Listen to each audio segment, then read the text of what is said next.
بسم اللہ الرحمن الرحیم۔ محترم ناظرین السلام علیکم۔ ایک صحابی کو رسول خدا صلی اللہ علیہ وآلہ وسلم کی دعوت کا اشتیاق ہوا۔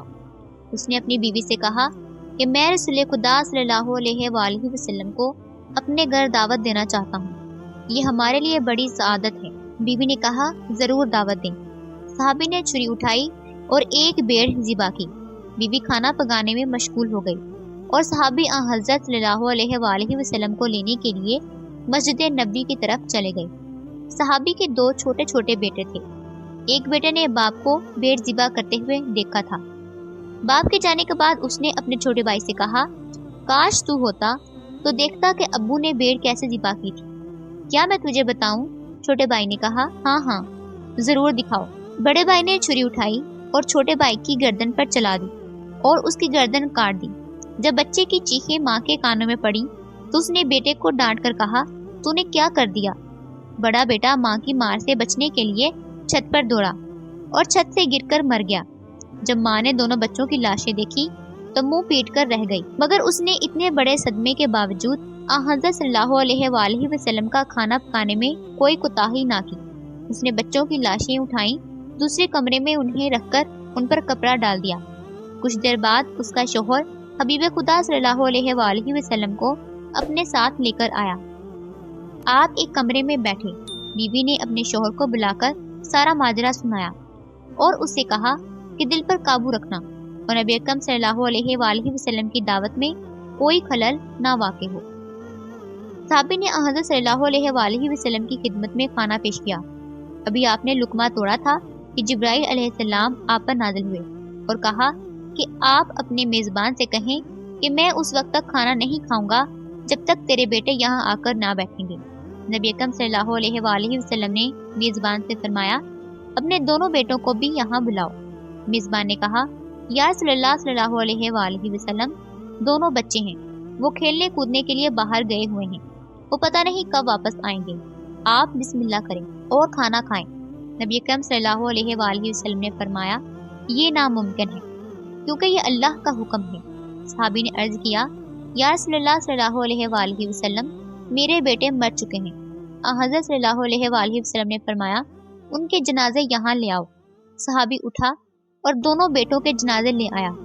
نبی اکرم صلی اللہ علیہ وآلہ وسلم نے دعا پڑھی اور خدا سے ان کی زندگی کی درخواست کی۔ اللہ نے آپ کی دعا قبول کی اور بچے زندہ ہو گئے اور اٹھ بیٹھے۔ آپ نے انہیں دسترخوان پر اپنے ساتھ بٹھایا۔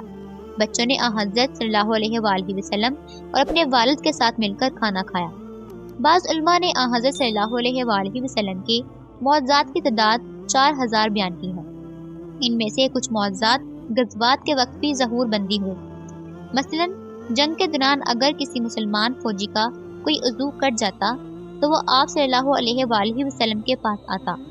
آپ اس کے کٹے ہوئے حصے کو باقی حصہ کے ساتھ ملا کر لعابی دہن کرتے تو وہ فوراً جڑ جاتا تھا اور زخم کا نشان تک بھی وہاں دکھائی نہیں دیتا تھا۔ جنگ بدر میں معاذ بن جبل رضی اللہ تعالیٰ عنہ نے ابو جہل سے جنگ کی۔ ابو جہل نے معاذ رضی اللہ تعالیٰ عنہ کے پاؤں پر تلوار ماری جس سے ان کا پاؤں کٹ گیا۔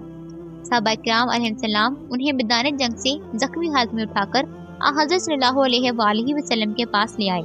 اس وقت وہ درد کی شدت سے کراہ رہے تھے۔ حضرت صلی اللہ علیہ وآلہ وسلم نے ان کے پاؤں کا کٹا ہوا حصہ دوسرے حصے کے ساتھ ملایا اور لابے دہن لگایا، اوپر پٹی باندھی۔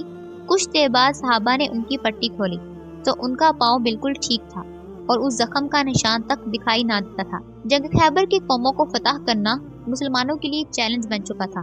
مسلمان جب بھی حملہ کرتے تو یہودی سخت مقابلہ کرتے اور اسلامی لشکر ناکام ہو کر واپس آ جاتا۔ ایک علاقے پہلوان کا نام مرحب تھا، وہ بڑا طاقتور پہلوان تھا۔ جب وہ مسلمانوں کے مقابلے پر آتا تو مسلمان اس کے سامنے ٹھہر نہ پاتے تھے۔ رسول خدا صلی اللہ علیہ وآلہ وسلم نے اعلان کیا کل میں علم اس مرد کو دوں گا جو خدا اور اس کے رسول کا محب ہوگا اور خدا اور اس کے رسول کا محبوب ہوگا۔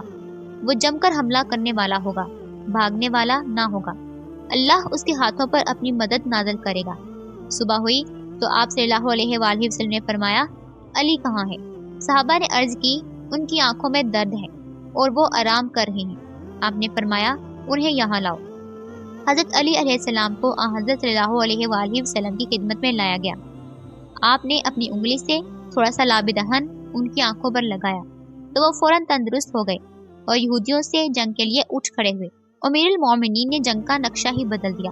آپ نے یہودی لشکر کو تہس نہس کر دیا اور ان کے قلعہ کے مضبوط دروازے کو اخیر ڈالا اور ان کے قلعہ پر قبضہ کر لیا۔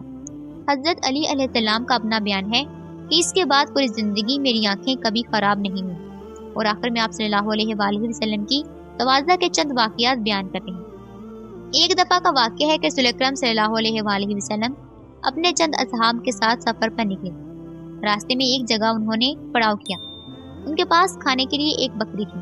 صحابہ میں سے ایک نے کہا میں اسے ذبح کروں گا، دوسرے نے کہا میں اس کی کھال اتاروں گا، تیسرے نے کہا میں اس کا سالن تیار کروں گا۔ نبی اکرم صلی اللہ علیہ وآلہ وسلم نے فرمایا میں لکڑیاں اکٹھی کروں گا اور آگ جلاؤں گا۔ صحابہ نے عرض کیا یا رسول اللہ صلی اللہ علیہ وآلہ وسلم آپ ہرگز تکلیف نہ کریں، ہم خود ایندھن جمع کریں گے اور آگ جلائیں گے، آپ آرام سے بیٹھے رہیں اور تمام کام ہم پر چھوڑ دیں۔ نبی اکرم صلی اللہ علیہ وآلہ وسلم نے فرمایا میں تم پر اپنے لیے کوئی برتری اور فوقیت پیدا نہیں کرنا چاہتا اور نہ کسی پر بوجھ بننا پسند کرتا ہوں۔ اللہ کو وہ بندہ ناپسند ہے جو دوسروں پر بوجھ بنا ہو۔ اہل مدینہ کی عادت تھی کہ وہ روزانہ نماز فجر کے بعد اپنے برتنوں میں پانی بھر کر حضرت صلی اللہ علیہ وآلہ وسلم کے پاس لاتے تھے۔ آپ اس میں اپنا ہاتھ ڈبوتے تھے۔ صحابہ اس پانی کو متبرک سمجھ کر اپنے گھروں میں لے جاتے تھے۔ جب شدید سردی ہوتی تھی اور پانی برف کی طرح سے ٹھنڈا ہوتا تھا، اس وقت بھی لوگ پانی بھر کر آپ کے پاس آتے تھے، لیکن آپ نے کبھی کسی کو یہ کہہ کر واپس نہیں کیا تھا کہ پانی بڑا ٹھنڈا ہے، لہٰذا تم اپنا برتن واپس لے جاؤ۔ ایک مرتبہ کا ذکر ہے کہ نبی اکرم صلی اللہ علیہ وآلہ وسلم اور حضرت حذیفہ یمانی رضی اللہ تعالیٰ عنہ مدینہ سے باہر گئے اور انہوں نے نہانے کا ارادہ کیا۔ جناب حذیفہ نے کپڑا تان کر نبی اکرم صلی اللہ علیہ وآلہ وسلم کے لیے پردہ بنایا اور اس پردہ کی اوڑ میں آپ صلی اللہ علیہ وآلہ وسلم نے غسل کیا۔ جب آپ صلی اللہ علیہ وآلہ وسلم غسل کر چکے تو آپ نے وہی کپڑا پکڑا اور اسے تان کر فرمایا حذیفہ اب تم نہاؤ، میں تمہارے لیے پردہ بناؤں گا۔ حضرت حذیفہ رضی اللہ عنہ نے بہت ہی معذرت کی اور کہا آپ پر میرے والدین قربان، آپ زحمت نہ کریں، لیکن ان کی معذرت کے باوجود پیغمبر اکرم صلی اللہ علیہ وآلہ وسلم نے اپنے رفیق سفر کی خدمت پر اصرار کرتے ہوئے فرمایا جب دو شخص رفیق سفر ہوں تو ان میں سے اللہ کو وہ شخص زیادہ پیارا ہوتا ہے جو اپنے ساتھی سے زیادہ محبت کرتا ہے اور اس کی خدمت کرتا ہے۔ روایات میں مذکور ہے کہ ایک کنیز نے رسول خدا صلی اللہ علیہ وآلہ وسلم سے عرض کیا کہ میرا مالک مجھ سے بدسلوکی سے پیش آتا ہے، لہٰذا آپ میرے ساتھ چلیں اور اس سے کہیں کہ وہ مجھ سے بدسلوکی کا رویہ نہ کرے۔ آپ نے کنیز کو ساتھ لیا اور اس کے دروازے پر گئے۔ جب اس نے اپنی کنیز پر نبی اکرم صلی اللہ علیہ وآلہ وسلم کا یہ لطف و کرم دیکھا کہ وہ اس کی سفارش کر رہے ہیں تو اس کنیز کو راہ خدا میں آزاد کر دیا۔ حضرت علی رضی اللہ عنہ کا بیان ہے کہ رسول اکرم صلی اللہ علیہ وآلہ وسلم نے فرمایا جو بھی مسلمان جماعت کی خدمت کرے تو جماعت میں جتنے افراد ہوں گے ان کی تعداد کے برابر اللہ تعالیٰ اسے جنت میں خادم عطا کرے گا۔ ناظرین، یہ تھی آج کی ویڈیو۔ امید ہے کہ آپ کو ہماری ویڈیو اچھی لگی ہوگی۔